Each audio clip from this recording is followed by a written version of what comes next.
Dairy is a network of 14 countries from Ireland to Poland and Sweden to Italy, which aims to put farmers at the centre of practice-based innovations by sharing knowledge and solutions. Within this network, there are 4 key themes in focus. One of these themes is animal care, which aims to improve aspects of animal care with particular relevance to animal welfare and consumer perception. At the heart of the Dairy network are 120 innovating pilot dairy farmers who demonstrate best practice and apply practical innovating solutions on farm. Today, we're in Buckinghamshire on a pilot dairy farm who have implemented key biosecurity measures and protocols on farm to protect their animals from disease and maintain high welfare status. We have a 500 cow dairy farm here in Buckinghamshire.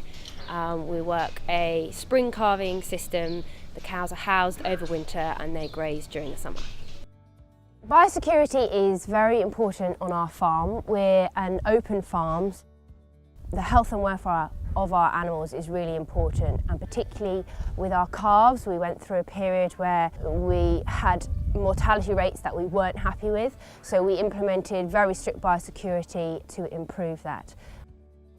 We've been very lucky in our farm layout.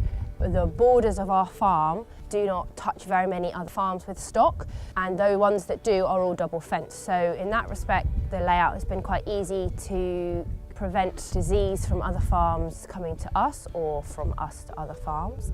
We've been able to put up buildings in areas where we want them to be, so we put up a dedicated calf rearing facility separate and away from the cows to prevent contamination and disease moving from cows to calves. We have a dedicated person who rears the calves, feeds the calves every day. They have a dedicated room for mixing the milk powder. All the equipment used is dedicated to the heifers.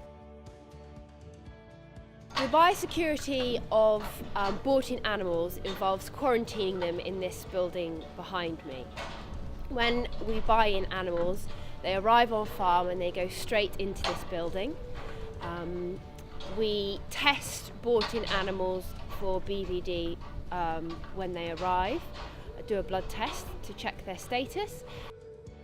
On this farm we vaccinate for BVD, IBR and leptospirosis.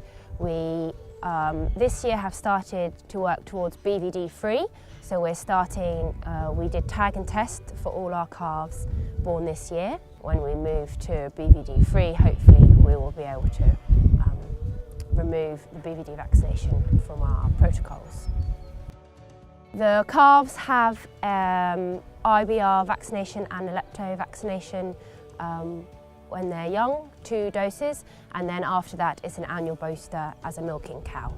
When we were designing our heifer rearing facility, we visited a few other dedicated heifer rearing sites to get ideas as to what worked well, the layout of the building and how to work with all-in, all-out systems and batches of calves.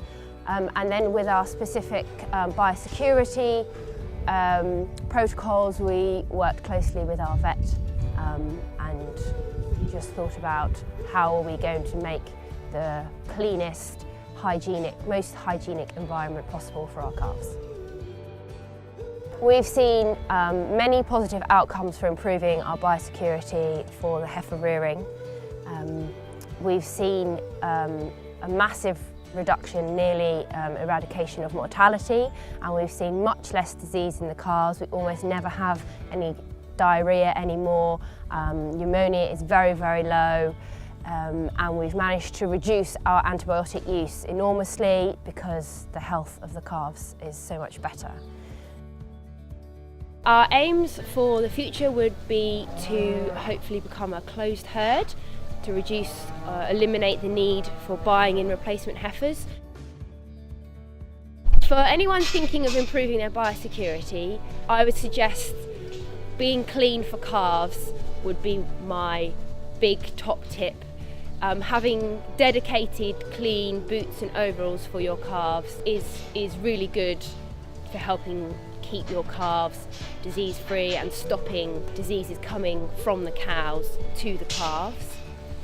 On our farm, we found a really easy way to reduce nose-to-nose contact between groups of calves has been to just zip tie rubber matting onto gates or hurdles.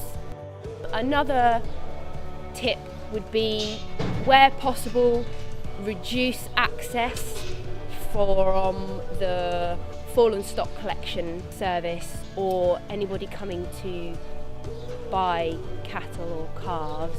Reduce their access onto the farm and try and keep them away from farm buildings. All visitors should wear clean clothes. Don't buy animals from other farms, and if you have to, test them. Change clothes between groups of animals.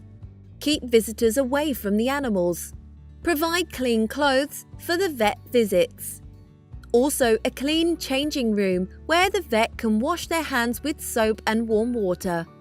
Keeping track of driveway traffic is essential, especially for machines that have the potential to contaminate animal feed. Borrowed harvesting machines, manure transportation, and the carcass truck are all examples of this. We hope you found this video useful. You can find more information about biosecurity and access relevant resources on the AHDB Dairy website.